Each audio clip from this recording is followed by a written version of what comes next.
ನಮಸ್ಕಾರ ವೀಕ್ಷಕರೇ, ವಿವಾ ನ್ಯೂಸ್ಗೆ ಸ್ವಾಗತ. ಇದು ಸುದ್ದಿಗಳ ಡಬ್ಬಿ. ಸಾರಿಗೆ ಇಲಾಖೆ ನೌಕರರ ನ್ಯಾಯಸಮ್ಮತ ಬೇಡಿಕೆಗಳನ್ನು ಈಡೇರಿಸಿ ಮುಷ್ಕರ ನಿಲ್ಲಿಸುವಂತೆ ಮಾಡಿ ಎಂದು ವಿಧಾನಸಭೆ ಪ್ರತಿಪಕ್ಷ ನಾಯಕ ಆರ್ ಅಶೋಕ್ ಸರ್ಕಾರವನ್ನು ಆಗ್ರಹಪಡಿಸಿದರು. ಬೊಕ್ಕಸದಲ್ಲಿ ತುಂಬಿ ತುಳುಕುವಷ್ಟು ಹಣ ಇದೆ ಎಂದು ಹೇಳಿರುವ ಸಿದ್ದರಾಮಯ್ಯ ಸಾರಿಗೆ ನೌಕರರ ಬೇಡಿಕೆಗೆ ಸ್ಪಂದಿಸುತ್ತಿಲ್ಲ ಏಕೆ ಎಂದು ಪ್ರಶ್ನಿಸಿದರು. ಬಸ್ಗಳ ಓಡಾಟ ಇಲ್ಲ, ಮಹಿಳೆಯರಿಗೆ ಫ್ರೀ ಬಸ್ ಅಂತ ಹೇಳಿದ್ದಲ್ಲ, ಪ್ರತಿದಿನ ಫ್ರೀ ಬಸ್, ಇವತ್ತು ಬಸ್ ಕಟ್. ರಾಜ್ಯ ಸರ್ಕಾರ ಹೇಳ್ತಾ ಇತ್ತು ನಾವು ಪಾಪರ್ ಆಗಿಲ್ಲ, ಸರ್ಪ್ಲಸ್ ಹಣ ಇದೆ, ಹಣ ಕೊಳಿತಾ ಇದೆ, ಖಜಾನೆ ತುಂಬಿ ಆಚೆ ಹೋಗ್ತಾ ಇದೆ, ನಮ್ ಖರ್ಚು ಮಾಡಕ್ಕೆ ದಾರಿ ಇಲ್ಲ ಅಂತ ಸಿದ್ದರಾಮಯ್ಯನವರು ಪದೇ ಪದೇ ಹೇಳ್ತಾ ಇದ್ರು.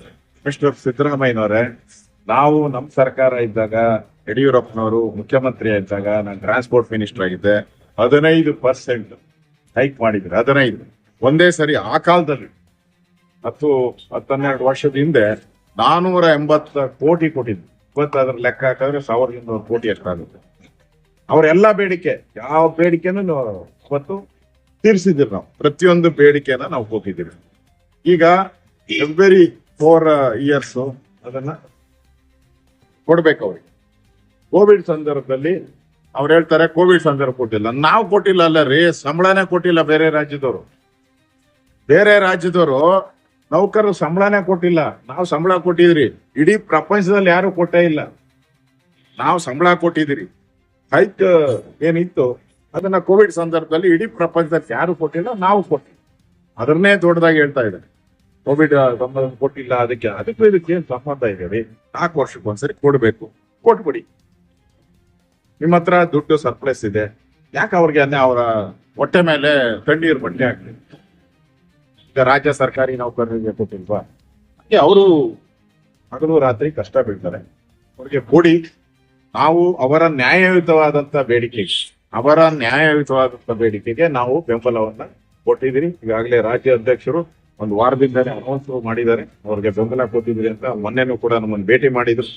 ನಾವು ಸಾರ್ವಜನಿಕರಿಗೆ ತೊಂದರೆ ಆಗ್ಬಾರ್ದು.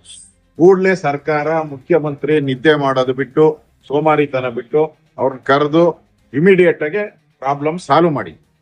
ಇಲ್ಲ ನಿಮ್ ಕೈಲಿ ಆಗಲ್ಲ ಅಂದ್ರೆ ಅಧಿಕಾರ ಬಿಟ್ಟು ಮನೆ ಕಡೆ ಹೋಗಿ.